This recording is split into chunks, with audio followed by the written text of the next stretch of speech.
안녕하세요, 채무자입니다. 이번 영상은 제가 일전에 올렸던 개인회생 중에 이용할 수 있는 대출 영상편에서 이야기 드렸던 햇살론 17 그 시도하고 결과에 대해서 이야기를 드리겠습니다. 혹시나 이전 영상을 안 보시는 분들을 위해서 아주 짧게 간단한 설명을 먼저 좀 드리면요, 햇살론 17 같은 경우에는 개인회생자들이 인가 이후에 비교적 초기에 이용할 수 있는 유일한 공적기관의 대출 상품입니다. 와우. 국민행복기금에서 100% 보증을 해주는 상품이고요. 그 다음에 대출 실행은 일반 시중은행에서 해줍니다. 이자율이 정확히는 17.9%이기 때문에 꽤 높은 편이지만은 Oh no. 그래도 일반 대부 쪽 회생대출이나 이런 것들보다는 훨씬 낮은 편이고, 또한 공적기관을 통한 대출이기 때문에 여러분이 심리적으로 조금은 더 편안히 이용할 수 있는 그런 대출 상품이에요. 그러면 이제 제가 시도했던 햇살론 17 결과에 대해서 이야기를 드리면요, 저는 성공했습니다. 제가 신청했던 금액은 700만 원이었고요. 그 700만 원을 대출 실행을 받았습니다. 다행스럽게도. 사실 이 햇살론 17 같은 경우에는 승인율이 이제 굉장히 높은 저신용자 전용 서민대출 상품이거든요. 그래서 이제 일반적인 보증 상품, 그러니까 보통 사람들 같은 경우에는 굳이 뭐 어떤 센터나 이런 데 방문하지 않고도 그냥 비대면으로 신청하고 대출 실행까지도 가능한데, 아시다시피 이제 저 같은 사람이나 혹은 여러분 같은 경우에는 개인회생자이기 때문에 이게 일반적인 상황이 아니잖아요. 그래서 우리 같은 사람들은 특례보증 대상자로 분류가 되고요. 그렇기 때문에 무방문으로는 곤란하고 직접 필요한 서류를 챙겨서 서민금융진흥원을 방문을 해가지고 심사를 해야 됩니다. 보증심사를. 그리고 나서 보증심사 잘 끝나고 보증서를 받게 되면은 그 다음에 은행에 가가지고 대출 신청을 하는 거예요. 자, 그러면 실제로 제가 대출 그 서민금융진흥원에서 보증심사를 받고 최종적으로 은행에서 대출을 받기까지 그 과정들에 대해서 여러분들께 좀 이야기를 드리겠습니다. 우선 저 같은 경우에는 서민금융진흥원에 전화를 했고요. 전화를 해가지고 햇살론 17에 대한 문의를 했고, 서민금융진흥원의 상담원으로부터 자격요건 안내를 받았고, 그래서 이제 그 요건에 제가 부합한다라는 거 전화상으로는 확인을 했고요. 그러고 나니까는 필요 서류 목록을 저에게 안내를 해주었고, 그런 다음에 이제 이 서민금융진흥원 자체가 어떤 예약제로 운영을 한단 말이에요. 그래서 이제 방문 예약 상담까지 해주셨어요. 그리고 이 서민금융진흥원이든 신용회복위원회든 요새 우리나라 어떤 그 공적기관들 일을 굉장히 잘하거든요. 그래서 이제 굉장히 친절하게 상담을 했어요. 저에게 필요했던 서류는 사업자 등록증, 그 다음에 신분증, 그리고 소득금액 증명원, 그 다음에 건강보험 납부 확인서, 그 다음에 가장 중요한 게 개인회생자잖아요, 저 같은 경우에는. 그래서 이제 변제 수행 납입 증명원이라는 걸 발급해서 가져가야 되더라고요. 그래서 그 서류를 첨부를 했었고요. 자, 그러면 제가 그 법원에서 받았던 변제 수행 납입 증명원이라는 거에 대해서 이야기를 좀 간단히 드려볼게요. 우선은 여러분들이 그 변제 수행 납입 증명원, 이 햇살론 17을 받기 위해서 발행급을 하셔야 되는데, 어차피 여러분들이 개인회생 인가 받고 6개월이 지나지 않았다라고 하면은 어쨌거나 뭐 신청 자체가 안 될 수도 있어요. 왜냐면은 이 개인회생자 특례보증 대상으로 해서 햇살론 17을 신청을 하고자 해도 그 이제 중요한 요건이 여러분이 개인회생 인가 후에 6개월 이상 시간이 지나야 되고, 그 다음에 인가를 받은 후에도 그 변제금을 6회 이상 납부를 했어야 되거든요. 그래서 기간이 굉장히 이제 짧으셨던 분들하고 그 다음에 변제금 미납이 있는 상태로는 신청을 할 수가 없다라는 거 주의해 주셔야 됩니다. 와우. 저 같은 경우는 이제 그 변제 수행 납입 증명원이라는 거 발급을 어떻게 하는지 이제 모르잖아요. 여러분처럼 저도 이제 처음인 거니까. 그래서 이제 법원 어플 보고 나와 있는 그 재판부 제 회생위원실로 전화를 해서 물어봤고요. 인가 후 회생위원실로. 그래서 변제 수행 납입 증명원을 발급을 해야 되는데 이게 어떻게 해야 됩니까? 라고 물어봤어요. 그랬더니 이게 이제 온라인 발급은 안 되는 서류이고 법원에 있는 1층 민원실 가서 직접 신청을 해야 된다고 하더라고요. 그래서 저는 이제 제가 사건 신청을 했었던 서울회생법원에 한번 갔습니다. 오전에 일찍 가가지고 민원실에서 요 이제 서류 발급을 위한 신청서를 작성을 했어요. 여기 뭐 여러 가지 서류 다 떼일 수 있어요. 법원 청구를 회생하시는 분들은 법원 1층에 있는 민원실 가시면 재밌습니다. 거기 보면 여러분에게 도움되려는 여러 가지 자료들, 정보들이 있어요. 자, 그래서 저 같은 경우 여기 이제 보면 6번에 있는 변제수익 납입 증명 요거 발급을 신청을 했었던 거였고요. 이유는 뭔지 모르겠는데 여기는 500원이라고 되어 있지만 제가 인지대는 실제로 1000원짜리를 사서 이렇게 했었어요. 그렇게 해서 제가 이제 발급을 했던 서류가 요겁니다. 여기 보시면 이제 변제 수익 납입 증명원이라고 되어 있잖아요. 문서의 양식이 그렇게 멋있진 않아요, 보니까. 여기 보시게 되면은 제 사건 번호 나오고, 그 다음에 제 이름, 뭐 신원 나온 다음에 어떤 제 사건의 주요 기록, 그 이제 변제금에 관련된 부분들, 그 정보가 나오게 되더라고요. 저 같은 경우에 여기 지금 보면은 쭉 아래쪽에 이제 총 변제 회차 8회차라고 나오잖아요. 요게 이제 개시 이후의 8회차인 것이고, 인가 이후 6회차를 채웠던 상태예요. 그래서 요 서류 중요한 거잖아요. 미납액 없다라는 거 확인도 되었고, 그래서 저는 서민금융진흥원 그 대출 보증심사를 하러 갈 때 요 서류를 꼭 챙겨갔습니다. 자, 그러고 나서 이제 그 방문 예약 상담을 신청을 했었던 날짜에 서민금융진흥원에 방문을 했습니다. 저 같은 경우는 이제 서울이고 서울에 센터가 한 6개 정도 있었던 것 같은데요. 저는 그냥 이제 광화문, 그러니까 시청 쪽에 있는 중앙센터로 갔습니다. 여기가 이제 메인 오피스인 거죠. 여기 가보면 어차피 신용회복위원회도 같이 있더라고요. 여기가 이제 입구였던 거예요. 서울 그 시청 쪽에 있는 프레스센터 건물 6층이었고요. 예약제로만 운영하는 곳이다 보니까는 붐비지 않고 굉장히 쾌적했어요, 상담하기가. 그래서 이곳에서 저는 이제 상담을 했었고, 사실 저는 좀 염려했던 부분이 있었습니다. 제가 뭐 다른 서류는 문제될 게 전혀 없었는데, 제 블로그 보셨던 분들이면 아시겠지만은 제가 이제 건강보험이 체납 상태였거든요. 장기 체납 한 1년 넘게. 그래서 굉장히 불안해했단 말이에요.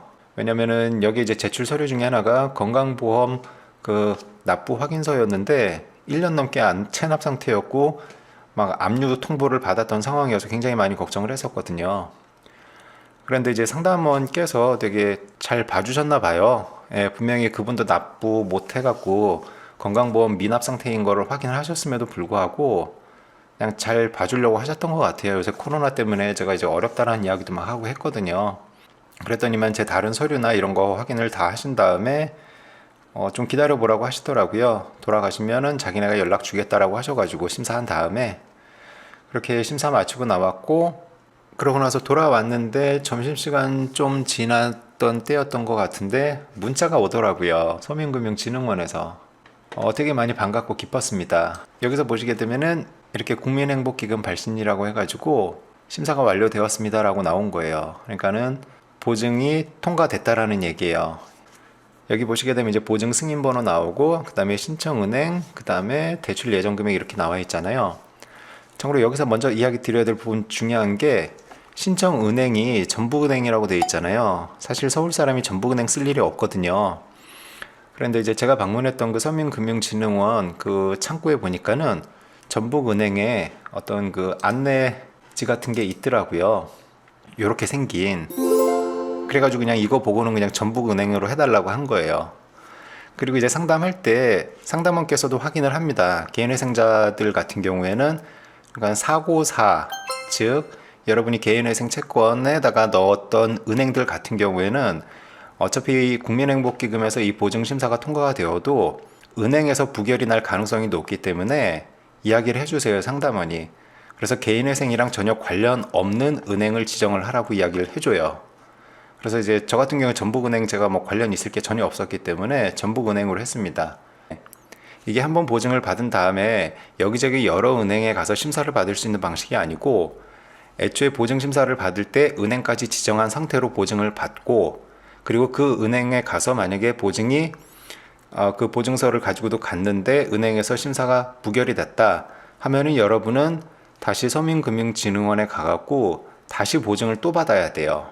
저는 이제 그렇게 해서 이제 보증서까지 잘 받은 거고, 그런 다음에 이제 은행에 또 이제 전화를 했어요. 은행에서도 이게 비대면으로 안 되고 직접 이제 한번 전화를 먼저 해가지고 이러이러해서 지금 현재 서민금융진흥원에서 보증서는 나온 상태이다 라고 설명을 드리고, 어떻게 해야지 제가 대출 받을 수 있습니까? 물어봤어요. 요 전북은행에다가. 그랬더니만은 몇 가지 또 서류를 요청하더라고요. 똑같이.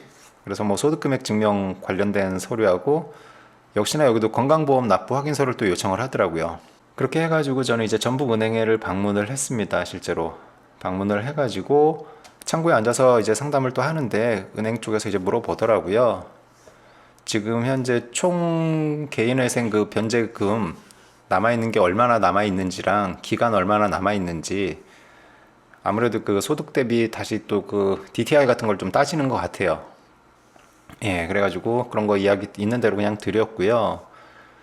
그 다음에 여기서도 다시 한번 신용조사를 또 하거든요. 신용조사를 해가지고 제가 또 다른 대출이 있는지 뭐 이런 것들을 검사를 해요. 그래가지고 그런 것들을 한번 쭉 다시 이제 검토하고 그렇게 뭐 물어보는 것들 답해주고 그러고 돌아왔습니다.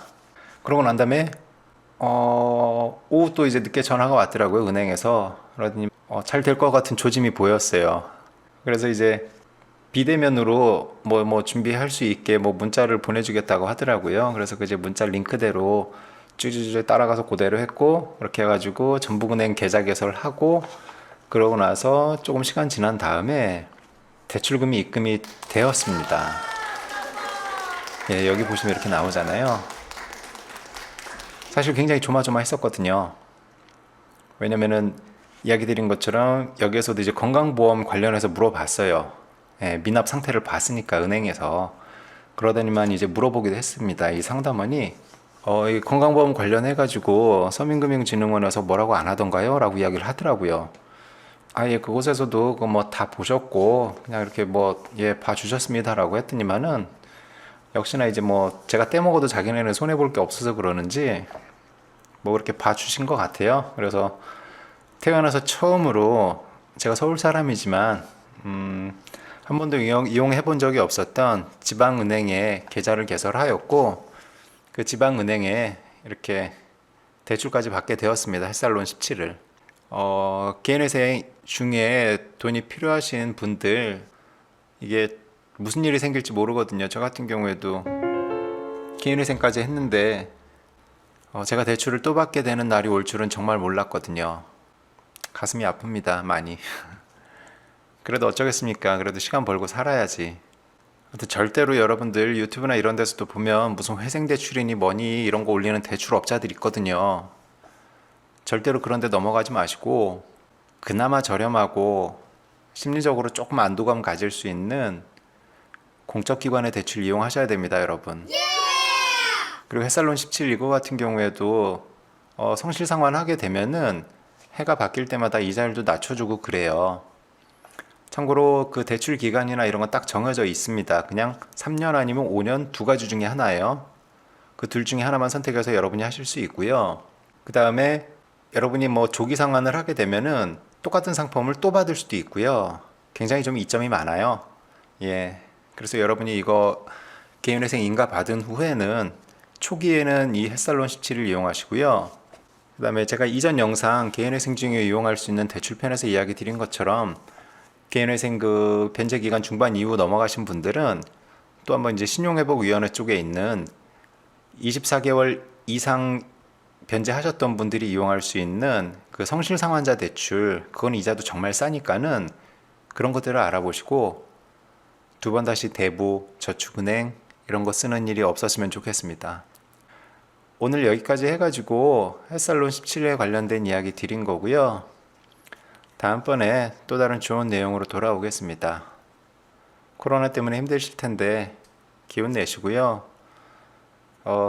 저도 안 죽고 살아 있습니다. 예, 압류 통보 오고 막 돈 없어서 막 절절매지만 예, 그래도 기운 내고 있으니까는 여러분들도 화이팅 하십시오. 힘내세요, 여러분.